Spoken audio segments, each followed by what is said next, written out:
Bom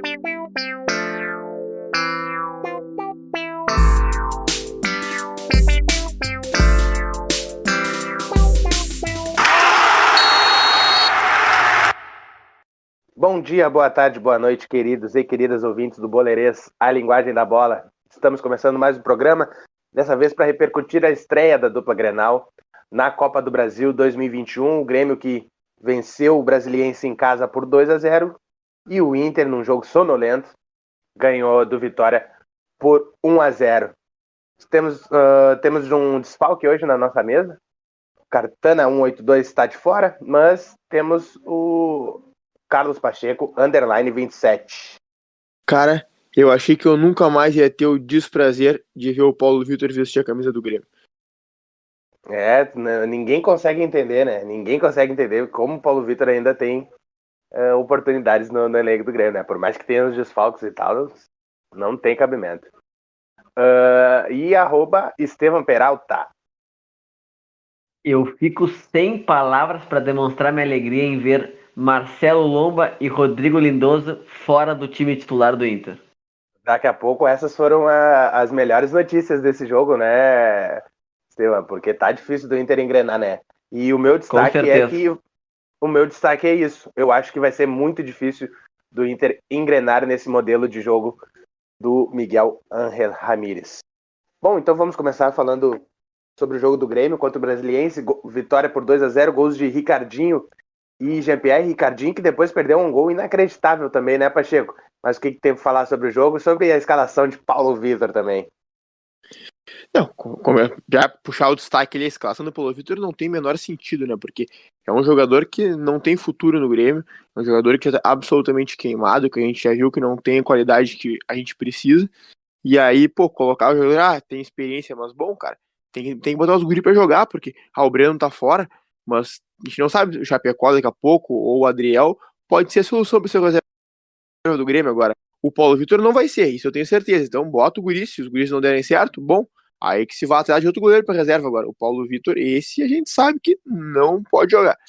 Mas seguindo, falando mais sobre o jogo, especificamente, muita gente não gostou, disse que o jogo foi ruim, o Grêmio não jogou tão bem.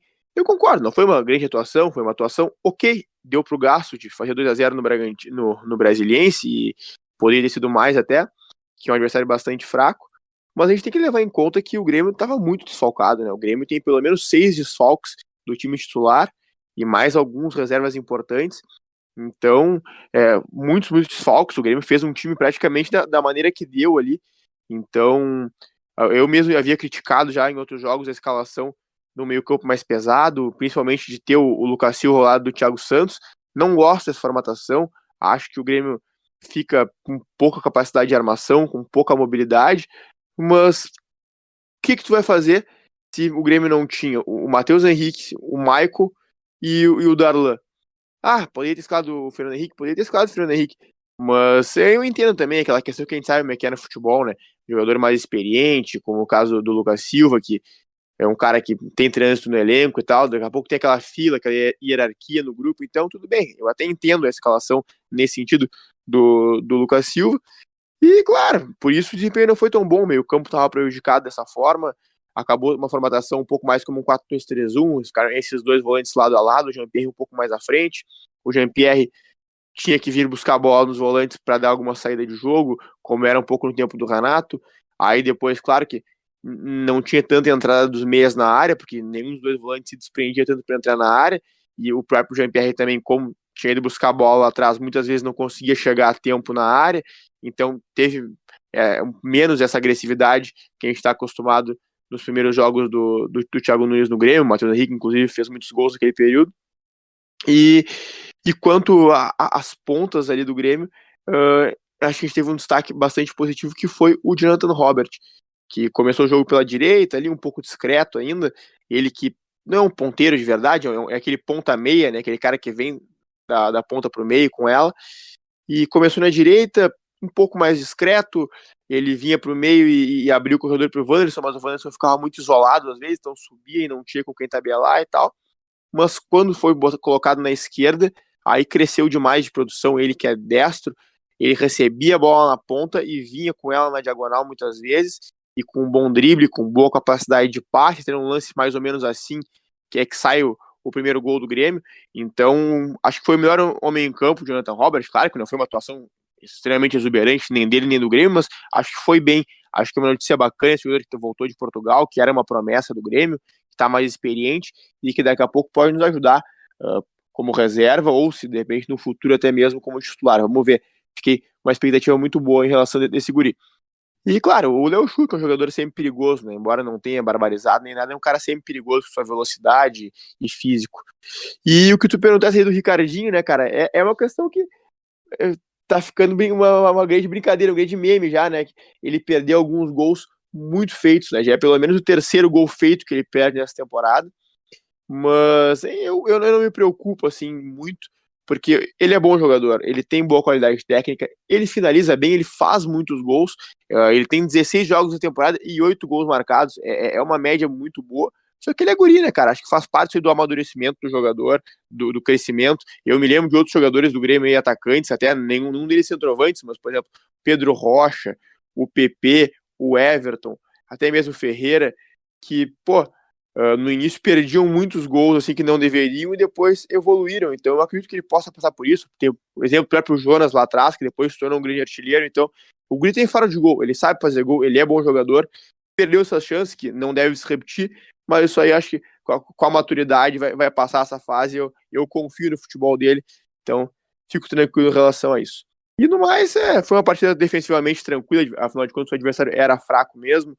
O Grêmio conseguiu criar, mesmo com todas essas deficiências que eu comentei antes ali, e também não foi muito fustigado defensivamente, e aí o Paulo Vitor não precisou demonstrar nada da sua falta de qualidade, o Jeromel e o Kahneman puderam voltar a atuar juntos, depois de 7 meses, né, o Jeromel e o Kahneman atuaram um jogo completo juntos, eles não jogavam 90 minutos juntos desde 5 de novembro do ano passado. O Grêmio jogou contra o Juventude pela Copa do Brasil também, então uma notícia boa para o torcedor gremista, e claro, foi um jogo bom para eles voltarem, porque como eu disse, não foram muito exigidos e puderam retomar um pouco do entrosamento e o ritmo de jogo, principalmente no que diz respeito ao Kahneman.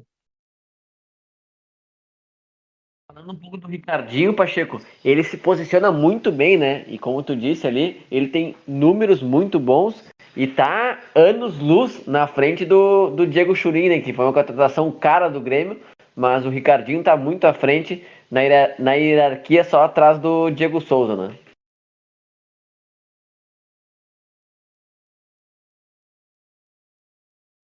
Não, realmente, o Churinho não tem como comparar com o Ricardinho, né? O Churinho é muito fraco. Ele até entra no segundo tempo e tem um lance absurdo. Ele vai buscar uma bola na defesa, toca a bola pra ele não consegue dominar a bola escapa, ele tá absolutamente sozinho, então, e aí enquanto ele fica se complicando com a bola, chega um marcador, ele se enroça com o marcador, toma um pisão no tornozelo, ele quase se machuca pela falta de qualidade dele, aquela coisa, sabe? Não tenta fazer o que tu não sabe, vai acabar te machucando. Esse é o Churinho jogando bola. É absolutamente impressionante a falta de qualidade dele.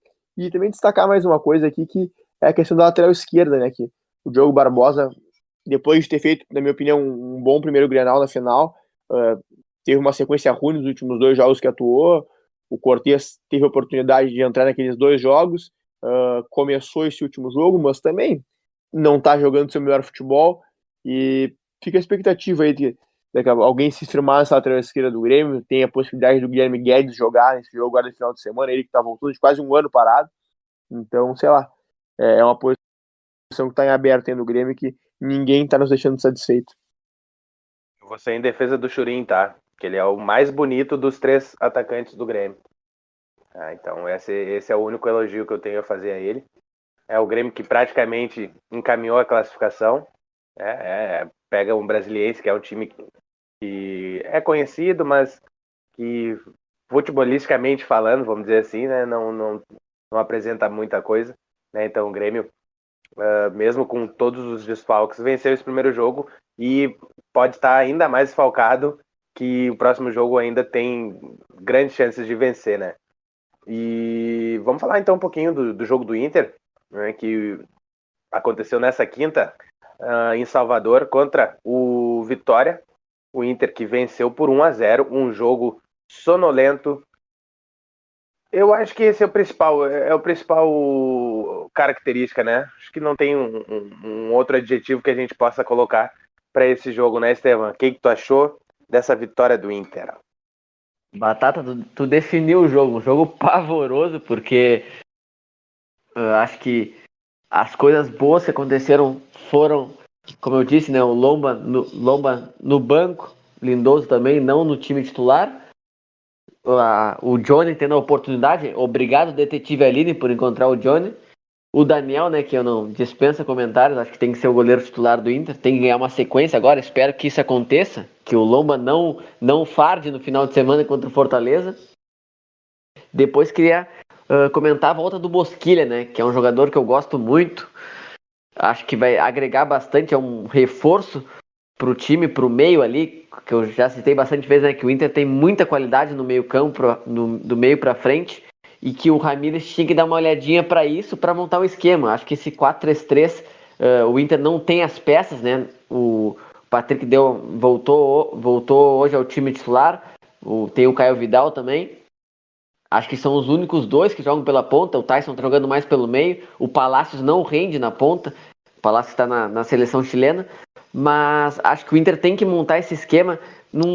Eu gostei muito quando o Inter jogou num 3-5-2, né? Agora com a volta do Bosquilha ainda é mais um jogador que pode ajudar o Tyson a armar o jogo. Acho que o Inter melhorou hoje com a saída do Edenilson, que é um jogador que tá atrasando o time. Eu já falei no outro programa, né? Que não parece que ele tá com a vontade de jogar no Inter. Depois, numa entrevista pós-jogo, no Grenal, ele falou, né, que tinha que se resguardar, não dava para se atirar muito, meio descontente com o técnico. Depois teve que dar entrevista dizendo que não era isso que ele tinha falado e tal.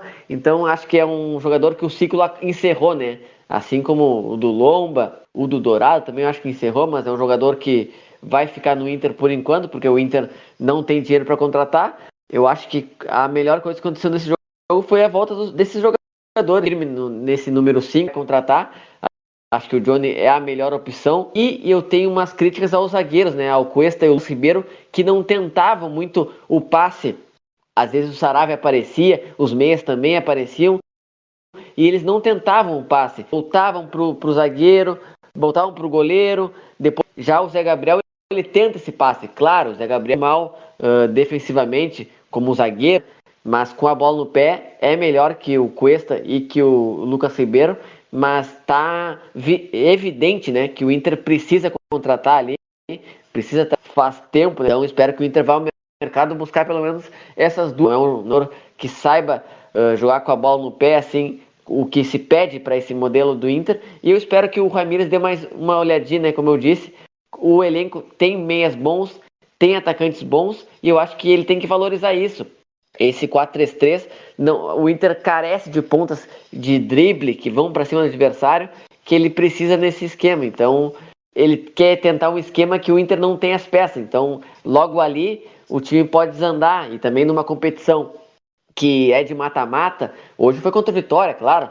Todo respeito à Vitória, mas o Inter está muito na frente do Vitória e mesmo assim não mostrou um bom futebol hoje. Encontrou um gol... Encontrou um pênalti, né, que o Wallace Reis, ex-Grêmio, ex-Flamengo, fez no Galhardo para sair com a vantagem. Mas o Inter não fez uma boa partida de novo nesse 4-3-3. Então ele podia dar uma olhadinha nesse 3-5-2 que deu certo no primeiro tempo do Grenal e também no começo do jogo contra os bolivianos no Beira-Rio, para ver se ele tenta implantar esse esquema para o Inter evoluir, né? Porque esse 4-3-3 o Inter não está saindo do lugar. E o Estevão, eu concordo com a questão de acho que a escalação do Inter hoje foi um pouco melhor dentro do possível. Achei que mesmo dentro do 4-3-3 no primeiro tempo, o Patrick deu uma situação boa pela esquerda ali com um pouco mais de amplitude, uma amplitude um pouco mais bem utilizável do que vinha tendo. Mas para mim o grande problema do Inter mesmo nesse jogo, a gente já viu de outros jogos também, é a lentidão, né, cara? Até tem os movimentos ok ali, os jogadores na posição certa e tal. Hoje tinha uma escalação até boa, mas, muita lentidão em alguns momentos para trocar os passes. Tu via assim, tinha um cara livre. Aí, ao invés de tocar no cara livre, virava pro cara, conduzia a bola mais uma vez, ia lá, dava o passe. Pô, ninguém é trouxa, ninguém vai ficar esperando 10, 15 segundos para dar o passe sem marcar. O cara vai lá, marca o jogador, ou daqui a pouco já marca a opção de passe que aquele cara vai ter. O adversário entende o teu jogo, tem que ser um pouco mais rápido, pode ser da mesma forma, mas, pô, toca rápido, tabela, passa, botar mais intensidade no jogo, mais velocidade. Não adianta estar tudo bem montadinho ali, mas demorar 5 anos para dar um passe, aí o jogo não vai evoluir. Então, esse é um ponto importante. E outra situação importante para o Inter hoje, eu achei, foi o retorno do Bosquilha, que eu acho que é um cara que daqui a pouco pode ajudar muito nesse tipo de jogo que gosta de jogar o Ramires, daqui a pouco ser aquele terceiro homem do meio campo, ou até um cara do lado vindo para dentro, sei lá. Acho que ele pode agregar bastante, né, na entrelinha ali. E pegando isso que tu falou, Pacheco, eu acho que o Bosquilha, não só o Bosquilha, mas o Maurício também, eles são jogadores mais participativos nessa questão de construção. E eu sou um defensor ferrenho, né? Agora eu consegui converter o Estevão a criticar o Edenilson. Que o Edenilson, eu acho que já passou a hora dele no Inter, né? Muito pelos fracassos, acredito, né? Acho que a minha incomodação com ele sempre foi a falta do futebol dele nos jogos decisivos. E agora, nem nos jogos menos importantes, ele demonstra uma vontade de vestir a camisa do Inter. Concordo com o que o Estevam falou. Né? Então, daqui a pouco, jogar com o Bosquilha e o Maurício nessas funções, porque uma coisa que eu tô sentindo falta também é do Tyson resolvendo um pouco mais, né? Ele jogando um pouco mais perto do gol para que ele consiga finalizar. Não que essa seja a principal característica dele, eu acho, inclusive, que ele pode render melhor nessa posição que ele está jogando, mas como o Inter é limitado de pontas, né? O Patrick é um jogador limitado, o próprio Caio Vidal é um jogador limitado, né? E precisa ter um jogador que daqui a pouco com drible, com uma finalização que o Tyson tem um pouco melhor do que esses dois que eu citei anteriormente. Acredito que ele jogando aberto e jogando mais próximo do gol, ele possa ser um jogador mais importante para o time do Inter hoje do que ele é nessa posição. Por mais que eu acredite, repito, que ele hoje joga melhor jogando por dentro do que aberto, né? Mas eu achei hoje o time do Inter que é uma coisa que eu falei no meu destaque inicial, né? Que eu acho que não vai conseguir se adaptar a esse modelo de jogo, não tanto pela questão do elenco ser limitado, né? Ter alguns jogadores com características que não se adaptem a esse modelo de jogo, mas mais pela questão da falta de treinamento, né? Do calendário ser apertado, das longas viagens, né? O Inter foi para Salvador hoje, depois vai ficar por lá para jogar em Fortaleza, depois volta para cá para jogar contra o Vitória em casa e depois vai para o Nordeste de novo, né? E é muito jogo, muita sequência de jogo, e isso também atrapalha, né, esse planejamento, essa questão de evolução da equipe, né? Porque se a equipe não consegue treinar um modelo de jogo que é bem diferente, ela não vai conseguir, na hora do jogo, fazer essas situações só na palavra, né? Então, eu acho que o Inter não vai conseguir se adaptar, né, tão bem assim ao conceito de jogo do Ramires. Daqui a pouco ele fazer, nesses poucos treinamentos que ele tem, fazer essas variações, como o Estevam falou, de jogar com 3 zagueiros, né, de fazer uma formatação nova da equipe dentro do jogo, né? Daqui a pouco isso ajude o Inter, né, nessa sequência de jogos que tem, para que ele consiga o resultado, porque isso é o que mais importa, né? O jogo de hoje, o Inter jogou mal, foi um jogo sonolento e tudo mais, mas o Inter ganhou. E é isso que interessa na nossa no nosso estado, principalmente, né? No nosso futebol e no nosso estado. Então ele vencendo é o que interessa, né? E até porque ele não vai ter tempo. Eu acredito muito num projeto que ele possa colocar aqui no Inter.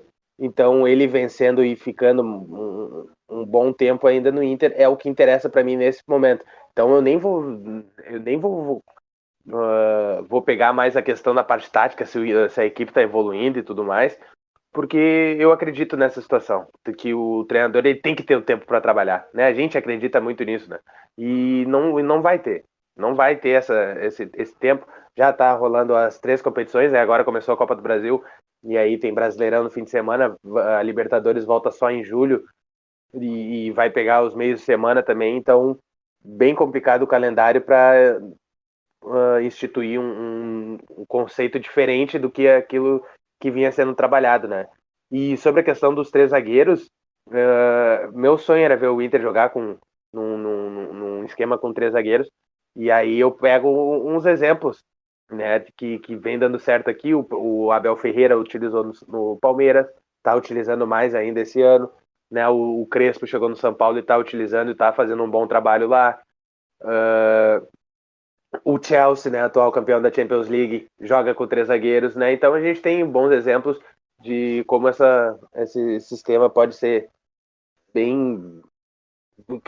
Esse sistema bem trabalhado, ele pode render frutos, né? Mas como o Inter não tem tempo para trabalhar uma nova, um novo esquema de jogo, né? Acredito que necessita tempo também, mas é importante ter essas variações para que ele consiga o resultado, como eu falei anteriormente, né? Lembrando então que tanto o Grêmio quanto o Inter voltam, jogam os jogos de volta da Copa do Brasil no próximo meio de semana, né, para garantir essas classificações. Então, só lembrando, né, as 2 equipes venceram os jogos de ida e na próxima semana, no próximo meio de semana, enfrentam Brasiliense e Vitória novamente pelos jogos de volta, né, da Copa do Brasil, para garantir a classificação para as 8ª de final. E no final de semana, o Grêmio, que teria um jogo contra o Flamengo, que foi adiado, né, devido ao grande número de jogadores que o Flamengo tem nas seleções, tanto a olímpica quanto as seleções nacionais, né, brasileira, chilena, Uruguai e por aí vai.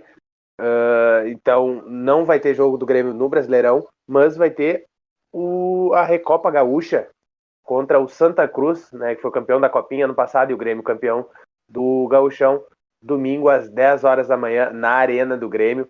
É o Grêmio que provavelmente vai com um time bem alternativo, né, pegando até um pouco do que eu falei, né, sobre esse calendário bem apertado que tá tendo as equipes, né. O Grêmio vai poupar, além de que tá com diversos desfalques, né.